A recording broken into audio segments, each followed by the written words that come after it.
This podcast is supported by Talkspace. When my husband came home from his military deployment, readjusting was hard for all of us. Thankfully, I found Talkspace. Talkspace provides professional support from licensed therapists and psychiatric providers online. Military members, veterans, and their dependents ages 13 and older can get fast access to providers, all from the privacy of their computers or smartphones. I just answered a few questions online, and Talkspace matched me with a therapist. We meet when it's convenient for me, and I can message her anytime. It was so easy to set up, and they accept TRICARE. Therapy was going so well, my husband and I started seeing a couples therapist through Talkspace too. Talkspace works with most major insurers, including TRICARE. Match with a licensed therapist today at Talkspace.com/military. Go to Talkspace.com/military to get started today. That's Talkspace.com/military. Hi, I'm Will, and I created IQ Bar to empower doers like you with clean, delicious, low-sugar brain and body fuel. Millions of people rely on our protein bars and hydration mixes to win their day. Turns out Thomas Keller, Michelin star chef of the French Laundry, is one of them. We've teamed up with Chef Keller to craft a bar and hydration mix that marry world-class flavor with exceptional nutrition. Our special edition salted caramel chip bar delivers all the decadence of a fine dining dessert plus protein minus sugar and carbs. And our zero sugar yuzu mango hydration mix packs an authentic citrusy punch and a mental boost from lion's mane and magnesium. The best part? 10% of sales go directly to Chef Keller's nonprofit that supports aspiring young chefs. Great taste, great nutrition, great mission. Total no-brainer. Go to IQBar.com today and enter promo code Keller20 to get 20% off all IQ Bar products plus free shipping. That's IQBAR.com, promo code Keller20. A warmer from the low. Welcome to lovely Las Vegas for Coast to Coast Hoops with myself, Greg Hoops Peterson, now part of the VSiN Family Podcast. We've got an excellent podcast for you as we're going to be joined in a few minutes by one of our good friends, Ryan McIntyre. He does such great work over at the Sports Gambling Podcast Network. We're going to be chatting it up with him about what we've all been seeing here in college basketball this offseason in terms of the coaching moves. We're going to talk about the success that the Mountain West and the ACC had in terms of this coaching cycle, hiring on some guys that we think are going to be very rock solid. We talked a little bit about the middle tier teams in the ACC yesterday. I'm going to bring up Clemson today because I did not bring them up yesterday. We're also going to talk a little SMU. We're going to be talking a little Virginia as well. And something that I want to talk to our good friend Ryan about as well, how a lot of these like bubble teams in the ACC have not gotten bids to the NCAA tournament because the bottom has been so down in the ACC. We're going to be talking about that aspect of things as well. And then I do have to ask Ryan about a few teams that he's feeling a little bit bearish on for this upcoming college basketball season as well. So a little bit of everything with Ryan today, and that's what you can expect out of him because he's one of the best minds when it comes to breaking down college basketball. And if you ever do have a question, comment, segment idea, what have you for this podcast, you have one of two ways to be able to throw those in. First one is my Twitter/X timeline at gunit_81. Keep in mind, letters EM, name does not matter. So as per usual, please do send these into the timeline. And the other way is find an Apple Podcast review. If you rate this podcast 5 stars, it is very much appreciated. From there, you're able to fire in whatever you'd like to hear on this podcast via that 5-star review. While I did not get in any Twitter/X questions today, everything is powered by EdgeBoost. EdgeBoost is making sure that bettors are able to have access to their funds whenever and wherever they want. With EdgeBoost, they make sure that 100% of gambling transactions are approved. And when you go to EdgeBoost.bet, you put in that promo code of Greg, G-R-E-G, and you're going to get a $1 for $1 match on your first deposit up to $25. Now let's talk with our good friend Ryan McIntyre. Does such great work with Kobe Dan over there at the College Experience on the Sports Gambling Podcast Network. Additionally, he does a tremendous job if you're a fan of West Virginia athletics as well, as he does a great job with the Ryan and Rush Show that is all dedicated to all things Mountaineers. And if you're looking to follow him on the old Twitter/X, you do so at Moneyline_Mac, spelled M-A-C, and Ryan, it's always a pleasure, my friend. Thank you so much. I appreciate it, Greg. Happy Sunday, and let's talk some college hoops. Yes, let's talk some college hoops, as I know that you guys are getting set for a big week over there over at the Sports Gambling Podcast Network, because I know that you guys are gearing up for college football, and right now you're doing all your previews over there. And then after you do your previews, you're going to be doing your coaches series for college basketball, which I always think is one of the best things out there in terms of getting set for the upcoming season. And will this year's series be a little bit different, just given all the hoopla that we saw in the transfer portal and just the way that these teams are? It feels like a little bit differently constructed this year than in the past. I don't know how much different it'll be on the coaches tour. We are doing it in the fall this year versus the summer last year, so we will be able to learn a little bit more about these guys' teams and stuff like that. So I am looking forward to that aspect of it. It'll be a little bit different from the past. I don't think the portal will impact it as much as some might think. Yep, I do think that it's going to be a lot of fun to be taking a look at what we've all got there. And how do we take a look at some of these, shall we say, off the beaten path sort of transfers? These guys that were maybe highly touted recruits that go down a level, because I feel like we know a little bit more about these guys that were tearing it up at the mid-major ranks, giving like 15 plus points per contest. They go up a level, and typically you know what to expect with regards to their game. You always want to be taking a look at, did that guy have like 6 foot size or 6'5" size when they were putting up 15 plus points per game. With regards to these guys that they go down a level, though, I always feel like that's the biggest gamble, because it feels like there's much more volatility and much more of a range of results that can happen with them. Completely agree. It goes back to just the fundamentals of fit in an offense, and sometimes guys are just better fits in different styles, different tempos, different programs, different coaches. I mean, we've seen it on both sides with just chaos in the portal year after year, where guys go up a level, then they're coming back down the very next year. Sometimes the grass isn't always greener. So I think we learn something new every year. Sometimes the year before we had a narrative, and then the next year we're saying something completely different. So I still think we're learning on the fly a little bit with the portal and NIL. Yep, absolutely. And I do think that it's going to be a lot of fun to be taking a look at what we're going to be getting out of some of those guys, as we do have Ryan McIntyre, who does such great work over at the Sports Gambling Podcast Network, joining me right here on Coast to Coast Hoops. And I just take a look at some of these portal classes, and some of them really stand out to me, because I do think that there were some of these teams at the mid-major level that they did a nice job of being able to swing on these guys that maybe they did underachieve a little bit at the higher level as well. And I take a look at a team like a High Point, who they bring in so many different guys that they were able to succeed at the mid-major level. And I do think that in this day and age, it's become a clear divide in these mid-major conferences between the haves and the have-nots. Like the Coastal Conference, we're very much seeing that. The Big South, we're seeing that as well. I think that it's going to be really interesting to see how the mid-major ranks is just really shaped this year. Yeah, especially with like coaching changes. Alan Huss goes from a great run at High Point. Now he's over at Creighton to be the coach in waiting, and Hunter Clayman now comes in. He gets promoted within. But yeah, I completely agree. Some of these mid-major programs that have had success getting these guys from the high major ranks. We saw Will Wade have so much success at McNeese. It's kind of been a nice little formula that High Point and McNeese have had a lot of success winning 50 to 60 games over the last couple of years with this formula. Yep, they certainly have, and there's a clear divide between the mid-major teams that have been able to pick up a lot of guys that have been able to take off and have success, and then there are the other teams in the conference that they just get left in the dust as well. And I do think that it's become just a little bit more of a divide in these mid-major conferences as well, whereas we used to see a lot of, shall we say, parity and a lot of hoopla with regards to a lot of these. Now we're seeing them being dominated a little bit more, like the Southland was, to your point, with McNeese last year. I think we definitely seen a rise. If you can be at a mid-major and have resources, I think it's instrumental. High Point has really invested a lot. Down in the Atlantic 10, VCU is treated like a high major program with all those NIL resources. We saw McNeese obviously invest a ton in the Will Wade era. Now we'll get a different era, and we'll see if they can continue that success. But Gonzaga, over the years, I know that I don't even really consider them as much a mid-major anymore, just because of how much success they've had on the national stage. And I think so at the Mountain West level, New Mexico, the Lobos,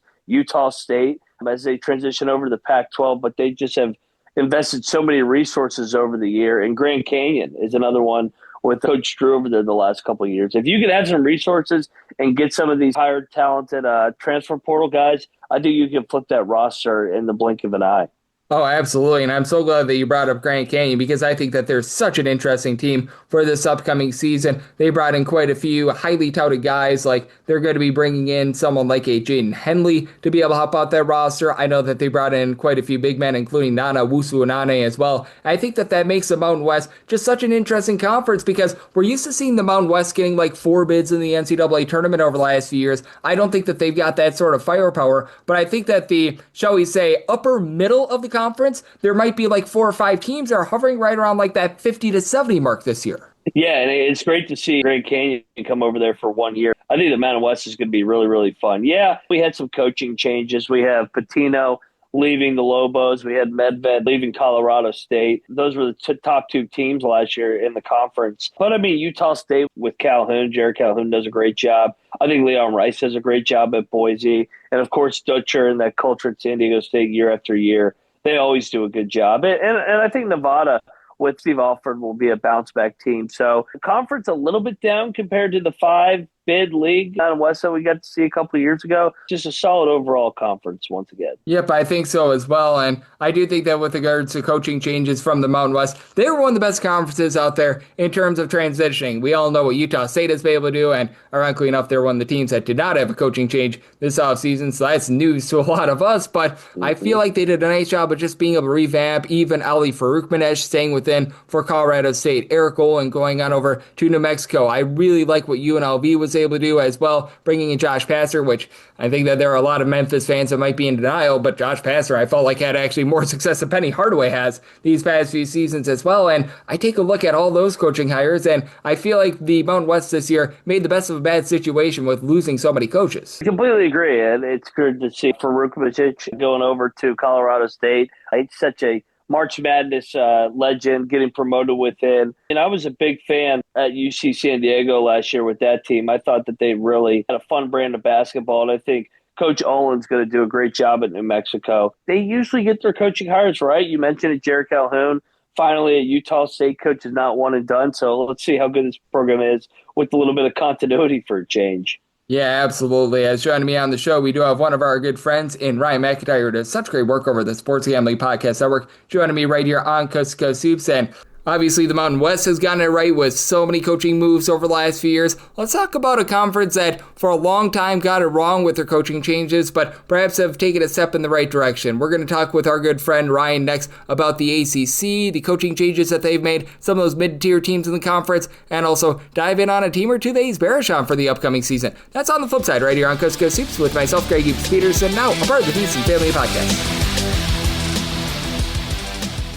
Hi, I'm Will, and I created IQ Bar to empower doers like you with clean, delicious, low-sugar brain and body fuel. Millions of people rely on our protein bars and hydration mixes to win their day. Turns out Thomas Keller, Michelin star chef of the French Laundry, is one of them. We've teamed up with Chef Keller to craft a bar and hydration mix that marry world-class flavor with exceptional nutrition. Our special edition salted caramel chip bar delivers all the decadence of a fine dining dessert plus protein minus sugar and carbs. And our zero sugar yuzu mango hydration mix packs an authentic citrusy punch and a mental boost from lion's mane and magnesium. The best part? 10% of sales go directly to Chef Keller's nonprofit that supports aspiring young chefs. Great taste, great nutrition, great mission. Total no-brainer. Go to IQBar.com today and enter promo code Keller20 to get 20% off all IQ Bar products plus free shipping. That's IQBAR.com, promo code Keller20.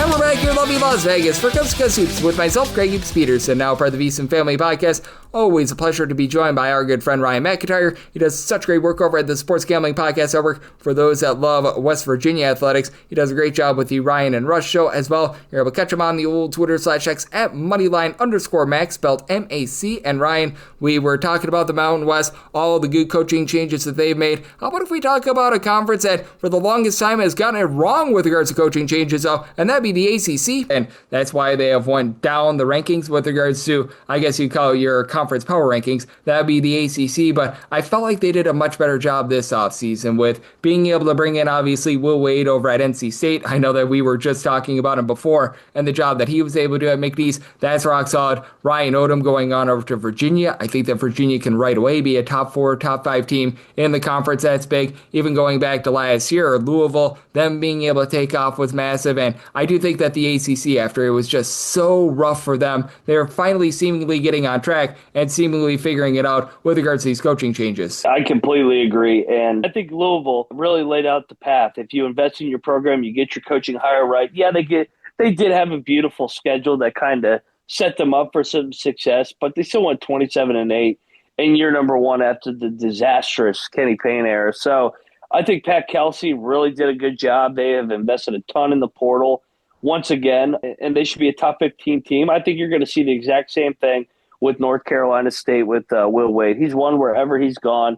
They already brought in guys like Darian Williams in the portal. And then I think Virginia, Ryan Odom's a proven winner, and I think that they're going to continue to invest in the program after really just not using it under Tony Bennett. That really wasn't his forte. But now that they transitioned into a new era, I think NC State and Virginia will be NCAA tournament contenders right away and really get the ACC back on track to what we used to see this league. Yeah, I'm right there with you. I feel like the moves that were made this offseason are really setting this conference up for success. And I take a look at a lot of those middle teams as well, and I think that they're going to be interesting. They are going to need, in my opinion, though, the bottom teams to be a little bit better because the likes of Boston College, Georgia Tech, they've really been letting down the conference. And I think that that's been a big reason why we've seen fewer bids go to these teams that have been bubblicious in the ACC, like Wake Forest falling short year in and year out, has been, in my opinion, a byproduct of these terrible teams like Boston College. Last year, certainly Florida State, before you had the coaching change of Louisville for those 2 years under Kenny Payne. I feel like those teams were what really killed the ACC the last few years. And I do think that even though there's been a lot of progress made in the ACC, they just need those bottom teams to be just a skoge better. Programs like Syracuse should be a lot better, just with the rich history that they've had. Boston College has been Virginia Tech last year was terrible. And we'll see how Lucas does down at Miami. I mean, Miami is only a couple years removed from getting to a Final Four before the bottom fell out the last couple of years. So Georgia Tech's had history over the years. And, you know, the team that quietly had a decent year was Kyle Smith last year, winning 21 games at Stanford in year number one. I think he's a really good coach. And can Wake finally get over the hump under Steve Forbes? They always seem to flirt with the NCAA tournament, but then lose a bad game in February that bounces them out. And I think the team that really intrigues me in the ACC this year is SMU because Andy Enfield obviously left USC to head to SMU, and they've got a lot of returning guys. Kerry Oquendo, Samat Yidaglu, hopefully you said that correct. Kevin Miller. I refuse to call him Boopy Miller, so he's Kevin Miller on this podcast. They bring in Jerron Pierre, and I look at this team, and I think that there's a lot of upside with them. I liked them last year. I thought that they did a pretty good job in year number one in the ACC, and I'm with you. I like some of the pieces. They went 24-11 last year, won 13 league games, kind of just ran out of steam at the end of the run there in the ACC tournament. But, yeah, year two, Andy Enfield, he's also been a winner wherever he's gone, and he's done well with the portal, so I would anticipate SMU taking a little bit of jump here. Yep, absolutely. They're one of those teams in the middle of the ACC that I'm very much gauging, and I think that there's a lot of upside with them. And then another team out there in the ACC that I think is going to be very intriguing for this upcoming year as well is Clemson, because it does seem like they're going to be quite a bit down. They lose so much from last season, but I do feel like the portal ads that they had were pretty solid. They get back RJ Godfrey, who was with the team a few seasons ago. Carter Welling is someone that comes in from Utah Valley, and even though you don't necessarily have as much sizzle in the backcourt as in past years, they're probably going to be relying upon Dylan Hunter and Justin Porter to step up. I just am now starting to have a lot of faith in Brad Brownell, because when you talk about players turning the corner, I feel like Brad Brownell the last few years really turned the corner as a coach over at Clemson. Oh, he's been one of the more underappreciated coaches in the country the last couple of years. It felt like he was a little bit on the hot seat. They've really had a nice identity out there. I know they had a tough outing there in the NCAA tournament with kind of not showing up against McNeese, but I think they've done a good job with just their size and physicality up front in the front court with guys like PJ Hall and Ian Shefflin, and I think the guards have been good. So, I mean, 27 wins last year after 24 wins and getting to an Elite Eight the year before. Clemson, like you said, quietly under the radar and just getting things done, just being productive. Yep, I'm right there with you, as we do have Ryan McIntyre, who does such great work over at the Sports Gambling Podcast Network, joining me right here on Coast to Coast Hoops. And Ryan, I always love asking this question with regards to teams that you've been looking at the last few weeks, and typically I ask you for a team that you're feeling bullish about, a team that maybe has been improving in your rankings and something like that. I want to reverse it a little bit here. Who's a team over the last few weeks that you've been taking a look at, and maybe you were feeling good about them before, but the more that you look at them, the more you're starting to sour and the more you're not feeling so great about them? That's a great question. I kind of was looking at diving in, and I feel like there's a lot of hype for Indiana and DeVries in year number one. I know Tucker DeVries is coming off the injury, but I think that the roster might be a little bit underwhelming. I know it's going to be NCAA tournament or bust, but I think that this team is kind of going to be on the bubble in year number one. I think they're bringing in a bunch of guys from the mid-major ranks, whether it's Lamar Wilkerson at Sam Houston, Reed Bailey coming over from Davidson, Connor Wright from DePaul. I think they have some nice pieces, but in the Big Ten, with how competitive that league's going to be, I'm wondering if they're going to be able to hold up within the gauntlet. Yeah, and I do think that is going to be an interesting team as well, and I'm glad that you said that as well, being a guy from West Virginia, because you got to see him up close and in person this past year, and I think that is so interesting with regards to your team as well in West Virginia. Obviously, it was very slow and controlled under DeVries last season, and I expect much of the same with the coaching change that was made this offseason, as you go from one guy that was playing a slow, methodical style to another one over there at West Virginia, as we have seen just so many different styles with your program out there in the great state of West Virginia the last few years. Yeah, it really is going to be much more of the same. Under Huggs, it was more up-tempo, but defensive-oriented. Then DeVries, it was on the defensive side, and then Hodges is really been a defensive mastermind. So, yeah, I agree with you. It is going to be a little bit different, but more of the same, probably tempo-wise, going to be playing more slow. But I thought they did a really good job in the portal, bringing over Eaglestaff from North Dakota to be able to make shots from the perimeter. I like Chance Moore with the Bonnies as well. Lorian coming over from North Texas. Honor Huff was fun at Chattanooga. And then the big fella from Wilmington as well coming over. So I like some of the pieces, and I think they're going to be a fringe NCAA tournament too in year number one. I think they can flip this thing and continue some of the momentum that DeVries was able to do in year number one in Morgantown.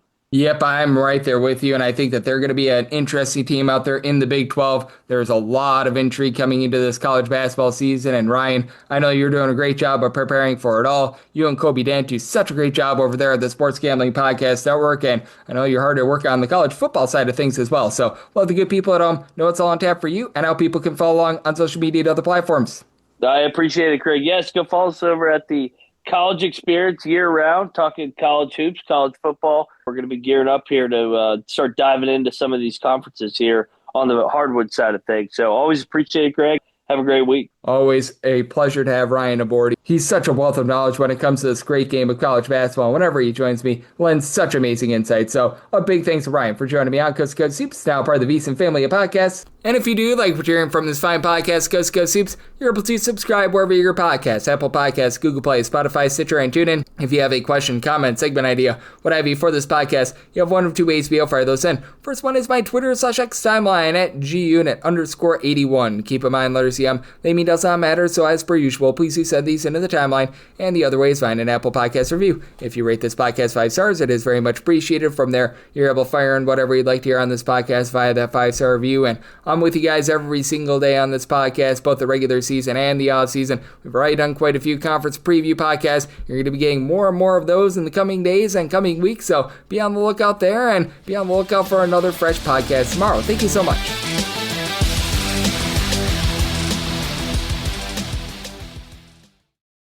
Hi, I'm Will, and I created IQ Bar to empower doers like you with clean, delicious, low-sugar brain and body fuel. Millions of people rely on our protein bars and hydration mixes to win their day. Turns out Thomas Keller, Michelin star chef of the French Laundry, is one of them. We've teamed up with Chef Keller to craft a bar and hydration mix that marry world-class flavor with exceptional nutrition. Our special edition salted caramel chip bar delivers all the decadence of a fine dining dessert plus protein minus sugar and carbs. And our zero sugar yuzu mango hydration mix packs an authentic citrusy punch and a mental boost from lion's mane and magnesium. The best part? 10% of sales go directly to Chef Keller's nonprofit that supports aspiring young chefs. Great taste, great nutrition, great mission. Total no-brainer. Go to IQBar.com today and enter promo code KELLER20 to get 20% off all IQ Bar products plus free shipping. That's IQBAR.com, promo code KELLER20. When my husband came home from his military deployment, readjusting was hard for all of us. Thankfully, I found Talkspace. Talkspace provides professional support from licensed therapists and psychiatric providers online. Military members, veterans, and their dependents ages 13 and older can get fast access to providers, all from the privacy of their computers or smartphones. I just answered a few questions online, and Talkspace matched me with a therapist. We meet when it's convenient for me, and I can message her anytime. It was so easy to set up, and they accept TRICARE. Therapy was going so well, my husband and I started seeing a couples therapist through Talkspace too. Talkspace works with most major insurers, including TRICARE. Match with a licensed therapist today at Talkspace.com/military. Go to Talkspace.com/military to get started today. That's Talkspace.com/military.